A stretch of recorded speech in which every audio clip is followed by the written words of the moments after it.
Hello guys, আজকে দেখো কতটা মাংস নিয়ে এসেছি। মাংসের মধ্যে কিছুটা সলিড পিস ছিল আর তার সাথে ছিল এই যে পাগুলো আগেই আমি ছাড়িয়ে নিয়েছিলাম। আর তার সাথে ছিল এই যে কিছু মেটে আর গিলে। আর আমি না বেশি সলিড খাওয়ার থেকে এগুলো খেতেই বেশি পছন্দ করি। কেউ আবার অনেকে হয়তো ঘেন্না পায়, কিন্তু আমার আবার বেশ ভালোই লাগে এই মুরগির পা খেতে। চলো তা এটা আগে ভালো করে ম্যারিনেট করে নিই। প্রথমে দিয়ে নিলাম একটু হলুদ গুঁড়ো, তারপরে এর মধ্যে একটু সর্ষের তেল অ্যাড করলাম। এবার এর মধ্যে খানিকটা লঙ্কার গুঁড়ো অ্যাড করব। লঙ্কার গুঁড়োগুলো ভালোভাবে দিয়ে নিয়ে তারপরে এটা আর তার সাথে জিরের গুঁড়ো ধনের গুঁড়ো অ্যাড করব। এই যে দেখো প্রথমে ধনিয়ার গুঁড়ো দিয়ে নিচ্ছি, এবার এর সাথে অ্যাড করলাম একটু জিরের গুঁড়ো। মা হেল্প করছিল আমাকে, মা আর কি মশলাগুলো সব বাটির মধ্যে দিয়ে দিচ্ছিল আর আমি এটা ভালো করে ম্যারিনেট করে নেব। এবার এই যে দেখো ভালো করে মাখিয়ে নেওয়া হয়ে গিয়েছে। এবার এটা ম্যারিনেট করা অবস্থায় কিছুক্ষণ থাকবে, বাদ বাকি মাংস রান্নার জন্য যা কাজ আছে সেগুলো করে নেব। প্রথমেই এই যে দেখো দুটো আলু নিয়ে নিয়েছি, তার সাথে এই যে একটা বড় সাইজের টমেটো আর পেঁয়াজ রসুন আদা। প্রথমে আমি এই টমেটোটা কেটে নিচ্ছি, আর আমার তো পুরো টমেটো লাগবে না, তাই হাফ টমেটো রেখে দিলাম আর হাফটুকু টমেটো কেটে নেবো, সেটুকুই আর কি রান্নাতে দেবো। এই যে এই টুকরোটা দিলেই এনাফ আর কি, অনেকটাই হয়ে যাচ্ছে। এবার তারপরে আমি আদাটা ছাড়িয়ে নিচ্ছি। আর অ্যাকচুয়াল বলতে গেলে কি, আমাদের তো রোজ মাংস হয় না, মাঝে সাঝে যখন মাংস হয় বেশ ভালোই লাগে, মানে খিদেটাও যেন খুব তাড়াতাড়ি পায়, মনে হয় কখন খাবো টাইপের।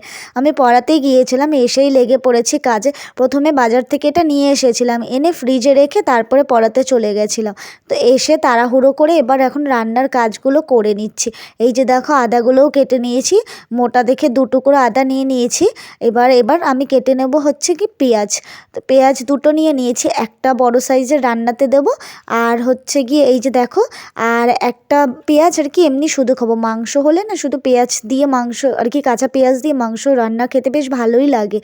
আর এই যে দেখো আমি একদিকে পেঁপে কেটে নিয়েছিলাম, তার সাথে আলু, আর এই যে আদা পেঁয়াজ রসুন আর টমেটো, আর এই যে আলুগুলো ডুমডুম সাইজ করে নিয়েছি। আর আমাদের বাড়ি মাংস হলে না আমরা একটু পেঁপে দিয়ে রান্না করি, কারণ পেঁপে দিলে খেতে বেশ টেস্ট লাগে। কড়াইটা গরম করে নিয়েছি, এবার কড়াইতে তেল ঢেলে দিচ্ছি। তেলটা খানিকটা গরম হওয়ার পরে দিয়ে নিচ্ছি দেখো তেজপাতা। এবার ঘরে গোটা গরম মশলা ছিল না দেখে খানিকটা ছিল গোলমরিচ আস্ত, আর তার সাথে ছিল একটু লবঙ্গ, সেটাই দিয়ে নিলাম। আর এবার দিয়ে নিচ্ছি এই পেঁপেগুলো, তার সাথে পেঁপেটা একটু ভাজা হওয়ার পরে দিয়ে নিলাম একটু আলু। এবার এইগুলোর মধ্যে একটু খানিকটা দিয়ে নিলাম হলুদ গুঁড়ো আর তার সাথে একটু নুন, আর দিয়ে ভালো করে এবার নাড়িয়ে চাড়িয়ে ভেজে নেবো। খানিকটা ভাজা হয়ে গিয়েছে, আর এইদিকে মা মশলাগুলো সব করে দিয়েছিল, লঙ্কা বাটা আর কালো লঙ্কা ছিল, তো এই যে দেখো উপর থেকে লঙ্কাগুলো বোঝা যাচ্ছে, লঙ্কা বাটা আর তার সাথে আদা রসুন টমেটো পেঁয়াজ সব বাটা একসাথে। তো আমি মাংসের মধ্যে ভালো করে সেগুলো মিশিয়ে নিলাম, আর প্রথমে নুন দিইনি কারণ জল কাটবে দেখে। এখন নুনটা দিয়ে ভালো করে একটু মাখিয়ে নিচ্ছি। মাখিয়ে নেওয়ার পরে এবার এই যে আলু আর পেঁয়াজগুলো আলু আর এই যে পেঁপেগুলো যে ভাজা হয়েছে সেগুলোর মধ্যে ঢেলে দিলাম, দিয়ে এবার এগুলোকে ভালো করে নাড়িয়ে চাড়িয়ে নেব আর কি, কষিয়ে নেব যাকে বলে। কষানোটা একটু বেশিক্ষণ সময় ধরে করব, যত বেশি কষানো হয় মাংসে কিন্তু টেস্টটা ততই ভালো আসে। তাই আমি ভালো করে নাড়িয়ে চাড়িয়ে কষিয়ে নিচ্ছি। আর কষানোর সময় যে একটা ঘ্রাণ বেরায় না, মানে ঘ্রাণেই অর্ধভোজন বলে একটা কথা আছে না, সেরকম একটা ফিল আসে। মানে মানে এখনই মনে হয় খিদে পেয়ে আবার খিদে যেন মিটেও গেছে, সেরকম একটা ব্যাপার হয়ে যায়। এই যে দেখো আমার প্রায় কষানো হয়েও গিয়েছে, ভালোভাবেই কষিয়ে নিয়েছি, আর মশলাটার থেকেও তেলটাও মানে ছেড়ে গেছে আর কি, খুব ভালো করে কষানো হয়ে গিয়েছে। এবার এটার মধ্যে খানিকটা আর 2-4 মিনিট মতো কষিয়ে নিয়ে তারপরে জলটা অ্যাড করবে। এই যে দেখো আমার পুরো কষানো হয়ে গিয়েছে, এবার জলটা অ্যাড করছি কারণ কড়াইতে লেগে যাচ্ছে। এবার এই যে জলটা আমি পরিমাণ মতো অ্যাড করলাম।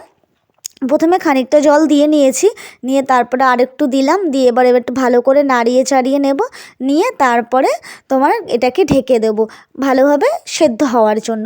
প্রথমে তো এগুলো ছিল চন্দ্রমুখী আলু, তাই আলুগুলো ভালোভাবে ভাজার পরে না একটু বেশি সেদ্ধ হয়েই গিয়েছিল, বেশিক্ষণ লাগবে না।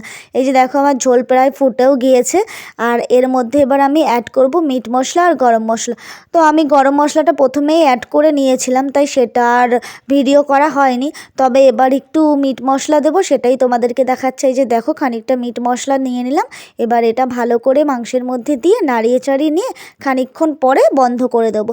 আর এটা মিট মশলা দেওয়ার পরে ঘ্রাণটা এত সুন্দর এসেছে, মানে সারা বাড়ি যেন গন্ধে মহমহ করছে। তো চলো, আমার রান্নাও প্রায় হয়ে গিয়েছে। আজকের ভিডিওটা এই পর্যন্ত। তোমাদের যদি ভালো লেগে থাকে তাহলে অবশ্যই লাইক কমেন্ট করতে ভুলো না। আর হ্যাঁ, আমার চ্যানেলটাকে প্লিজ সাবস্ক্রাইব করে দিও। চলো, টাটা।